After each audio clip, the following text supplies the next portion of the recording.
പവിത്രം സീരിയലിന്റെ latest episode review ആണ് പറയുന്നത്. അങ്ങനെ വേദ എല്ലാ സത്യങ്ങളും വിക്രമിനോട് തുറന്നു പറയാണ്. ശ്രീനിവാസൻ സാർ തന്നെയാണ് ഇതിന്റെ പിന്നിലെന്ന് വിക്രം അറിയുന്നതോടുകൂടി തന്നെ വിക്രം ആകെ ഞെട്ടിപ്പോവും.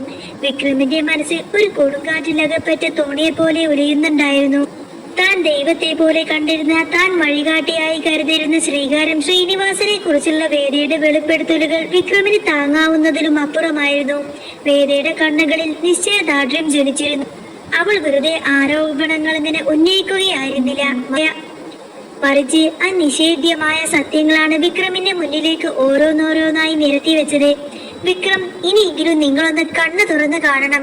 വേദയുടെ ശബ്ദത്തിൽ അപേക്ഷയും അതോടൊപ്പം തന്നെ ഗൗരവവും നിറഞ്ഞിരുന്നു. നിങ്ങളുടെ ഈ കുടുംബത്തെ, അച്ഛനെ, എന്തിന് നിങ്ങളെ തന്നെയും ഇന്നത്തെ ഈ അവസ്ഥയിലേക്ക് ആക്കിയത് മറ്റാരുമല്ല, അത് ശ്രീകാരം ശ്രീനിവാസൻ എന്ന ആ ഒരൊറ്റ മനുഷ്യനാണ്. വിക്രം അത് കേട്ട് ആകെ തരിച്ചുപോയി. അവന്റെ ചുണ്ടുകൾ വിറച്ചു. ഇല്ല, എനിക്ക് അദ്ദേഹം ഒരിക്കലും എനിക്ക് അവന്റെ വാക്കുകൾ അങ്ങനെ തൊണ്ടയിൽ കുരുങ്ങി. അരികിൽ വേദ നേരെ വിക്രമിനരികിലേക്ക് നീങ്ങിയിരുന്നു. എനിക്കറിയാം വിക്രം, ഇതൊന്നും ഉൾക്കൊള്ളാൻ വിക്രമിന് പ്രയാസമാണെന്ന് എനിക്കറിയാം. പക്ഷേ ചിന്തിച്ചു നോക്കും, അദ്ദേഹം നിങ്ങളെ അയാളുടെ കൂടെ നിർത്തിയത് ഒരിക്കലും സ്നേഹം കൊണ്ടായിരുന്നില്ല. അദ്ദേഹത്തിന്റെ ഓരോ ദുഷ്പ്രവൃത്തികൾക്കും മറപിടിക്കാൻ ഒരു വിശ്വസ്തനായ അടിമയെ ആവശ്യമായിരുന്നു. അപ്പോൾ നാളെ അയാൾക്കെതിരെ എന്തെങ്കിലും ഒരു കുറ്റാരോപണം വന്നാൽ നിയമത്തിന് മുൻപിൽ തല കുളിക്കേണ്ടി വരുന്നത് നിങ്ങൾ തന്നെയായിരിക്കും. അദ്ദേഹം നിങ്ങളെ കരുവാക്കുകയായിരുന്നു വിക്രം. വേദയുടെ വാക്കെല്ലാം കേൾക്കുന്ന സമയത്തിന് വിക്രമിന്റെ മനസ്സ് പണ്ട് നടന്ന പല കാര്യങ്ങളിലൂടെയും സഞ്ചരിച്ചു.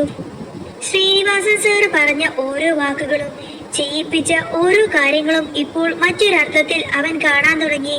വേദ തുടർന്നു. മയക്കുമരുന്ന് കേസ് നിങ്ങൾക്ക് ഓർമ്മയുണ്ടോ? അതിലെ യഥാർത്ഥ വില്ലൻ ആരാണെന്നറിയാമോ? അതും ഈ ശ്രീനിവാസൻ തന്നെയാണ്. വിക്രമിന്റെ കണ്ണുകൾ വിടർന്നു. എന്ത്, ശ്രീനി സാറോ? അതെ, വേദ ഉറച്ച സ്വരത്തിൽ പറഞ്ഞു. എന്റെ കയ്യിൽ തെളിവുകളുണ്ട്. വക്കീൽ AR ശ്രീധരൻ എനിക്ക് കൈമാറിയ രേഖകളുണ്ട്. ശ്രീനിവാസന്റെ സാമ്രാജ്യം കെട്ടിപ്പൊക്കിയിരുന്നത് പാവങ്ങളെ ചതിച്ചും നിയമങ്ങളെ കബളിപ്പിച്ചുമാണ്. അദ്ദേഹം ജനസേവകനല്ല, സ്വന്തം നേട്ടങ്ങൾക്ക് വേണ്ടി ജനങ്ങളെ വഞ്ചിക്കുന്ന വെറും ഒരു രാഷ്ട്രീയക്കാരൻ മാത്രമാണ്. വിക്രം അതെല്ലാം കേട്ട് ആകെ തകർന്ന പോലെ തല താഴ്ത്തിയിരുന്നു. സ്വന്തം സഹോദരനെ പോലെ സ്നേഹിച്ച ഒരാൾ, താൻ ജീവൻ തൊല്ലും വിശ്വസിച്ച ഒരാൾ ഇത്രയും വലിയൊരു ചതിയനായിരുന്നു. അവന്റെ കണ്ണുകൾ നിറഞ്ഞു തുളുമ്പി. കാണാമറിയത്തിരുന്ന് തന്റെ ജീവിതം വെച്ച് പന്താടുകയായിരുന്നു ശ്രീനിവാസൻ എന്ന് തിരിച്ചറിഞ്ഞ നിമിഷം വിക്രമിന് തന്നോട് തന്നെ വെറുപ്പ് തോന്നി തുടങ്ങി. വിക്രം, കരയരുത്, വേദ അവനെ ആശ്വസിപ്പിച്ചുകൊണ്ട് പറഞ്ഞു. സത്യം തിരിച്ചറിയാൻ ഇനിയും വൈകിയിട്ടില്ല. നാളെ നിങ്ങൾ ഓഫീസിലേക്ക് വരൂ. എല്ലാ തെളിവുകളും ഞാൻ നിങ്ങൾക്ക് കാണിച്ചു തരാം. ഇനിയെങ്കിലും നിങ്ങൾ അയാളുടെ കയ്യിലെ കളിപ്പാവയാവാതെ സ്വന്തം വ്യക്തിത്വം തിരിച്ചു പിടിക്കൂ. അവളുടെ വാക്കുകൾ വിക്രമിന് പുതിയൊരു ഊർജം തന്നെ നൽകി. അവൻ മറുപടിയൊന്നും പറഞ്ഞില്ലെങ്കിലും അവന്റെ മനസ്സിൽ വലിയൊരു മാറ്റത്തിന്റെ തിരയിളക്കം തുടങ്ങിയിരുന്നു. പിറ്റേന്ന് രാവിലെ സൂര്യൻ ഉദിച്ചുയർന്നത് വിക്രമിന്റെ ജീവിതത്തിലെ പുതിയൊരു അധ്യായം തുടക്കം കുറിച്ചുകൊണ്ടാണ്. മുറ്റത്തെ ബൈക്ക് സ്റ്റാർട്ട് ചെയ്യാൻ ഒരുങ്ങുമ്പോഴും അവന്റെ മുഖത്ത് ഇന്നലത്തെ ചിന്തകളുടെ നിഴൽപ്പാടുകൾ ഉണ്ടായിരുന്നു. അപ്പോഴാണ് വേദ അങ്ങോട്ടേക്ക് വന്നത്. എങ്ങോട്ടാ പോകുന്നത്? വേദ ചോദിച്ചു. വർക്ക്ഷോപ്പിലേക്കാണെന്ന് വിക്രം മറുപടി നൽകി.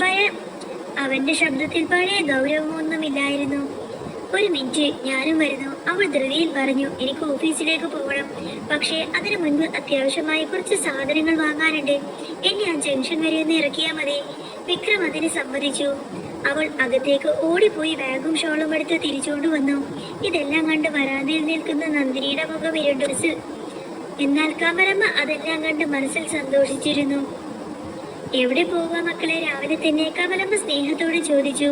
അമ്മേ, എനിക്ക് കുറച്ച് സാധനങ്ങളൊക്കെ വാങ്ങിക്കാനുണ്ട്. വിക്രം എന്നെ ജംഗ്ഷനിൽ കൊണ്ടുവരുമെന്നൊക്കെ പറഞ്ഞ് വേദ ചിരിച്ചുകൊണ്ട് പറഞ്ഞ് അവരവിടെ നിന്ന് ബൈക്കിൽ കയറി പോവാണ്. അങ്ങനെ അവർ ബൈക്കിൽ പോകുന്നത് നോക്കി കമലമ്മ സുധാകരൻ മാഷോട് പറഞ്ഞു. മാഷെ, നോക്കിക്കോ, നമ്മുടെ വിക്രമിന് വേദയോട് ഇപ്പൊ പണ്ടത്തെ പോലെ ദേഷ്യമൊന്നുമില്ല. അവളുടെ സാമീപ്യം അവരും ആഗ്രഹിക്കുന്നുണ്ട്. അവൾ കൂടെയുള്ളപ്പോൾ അവൻ ഒരുപാട് മാറുന്നുണ്ട്. മാഷ് ഒന്ന് ദീർഘനിശ്വാസം വിട്ടുകൊണ്ട് പറഞ്ഞു. അതേ കമലെ, അവൾ മിടുക്കി കുട്ടിയാണ്. പക്ഷേ വിക്രം പൂർണ്ണമായിട്ട് അങ്ങ് മാറണമെങ്കിൽ ആ ശ്രീനിവാസന്റെ സ്വാധീനത്തിൽ നിന്നും അവൻ അങ്ങ് പുറത്തു വരണം. അവരെ വഴി തെറ്റിക്കാൻ ആ ചെലുത്താനുള്ളിടത്തോളം കാലം നമ്മുടെ സമാധാനം പൂർണ്ണമാവില്ല. എങ്കിലും വേദക്ക് അവനെ നേർവഴിക്ക് കൊണ്ടുവരാൻ കഴിയുമെന്ന് എനിക്ക് വിശ്വാസമുണ്ട്. അങ്ങനെ ജംഗ്ഷനിൽ എത്തിയപ്പോൾ വിക്രം ബൈക്ക് നിർത്തി. അവിടെ ഓട്ടോ സ്റ്റാൻഡിൽ രാധ ഇരിക്കുന്നുണ്ടായിരുന്ന മുകൾ വിക്രമിനെ കണ്ടതോടുകൂടെ തന്നെ അവളുടെ മുഖം വിടർന്നെങ്കിലും പിന്നിലിരിക്കുന്ന വേദയെ കണ്ടപ്പോൾ അവളുടെ ഉള്ളിൽ അസൂയയുടെ കനലെരിഞ്ഞു. താൻ പ്രാണനായി സ്നേഹിക്കുന്ന വിക്രം വേദയുമായി അടുക്കുന്നത് അവൾക്ക് സഹിക്കാവുന്നതിനും അപ്പുറമായിരുന്നു. ഞാൻ വേണമെങ്കിൽ കാത്തു നിൽക്കാം, നീ സാധനങ്ങളൊക്കെ വാങ്ങിച്ചിട്ട് വാ, വിക്രം വേദയോട് പറഞ്ഞു. ആ വാക്കുകളിലെ കരുതൽ വേദയെ അത്ഭുതപ്പെടുത്തി. വേണ്ട വിക്രം, അവൾ ചിരിച്ചുകൊണ്ട് പറഞ്ഞു. എനിക്ക് കുറെ സാധനങ്ങളൊക്കെ വാങ്ങിക്കാനുണ്ട്, നിങ്ങൾ പോയിക്കോളൂ. ഞാൻ ഇതെല്ലാം വാങ്ങിച്ചതിന് ശേഷം ഒരു ഓട്ടോയിൽ വന്നോളാമെന്ന് പറയും. വിക്രം മടിച്ചാണെങ്കിലും അത് സമ്മതിച്ചു.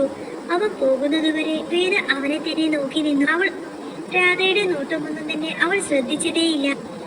അങ്ങനെ കുറച്ചു സമയത്തിന് ശേഷം ഒരു ഓട്ടോ നിറയെ സാധനങ്ങളുമായി വേദ വീട്ടുമുറ്റത്ത് വന്നിറങ്ങി. പെയിന്റ് ടിന്നുകളും ബ്രഷും മറ്റു സാധനങ്ങളുമായിരുന്നു.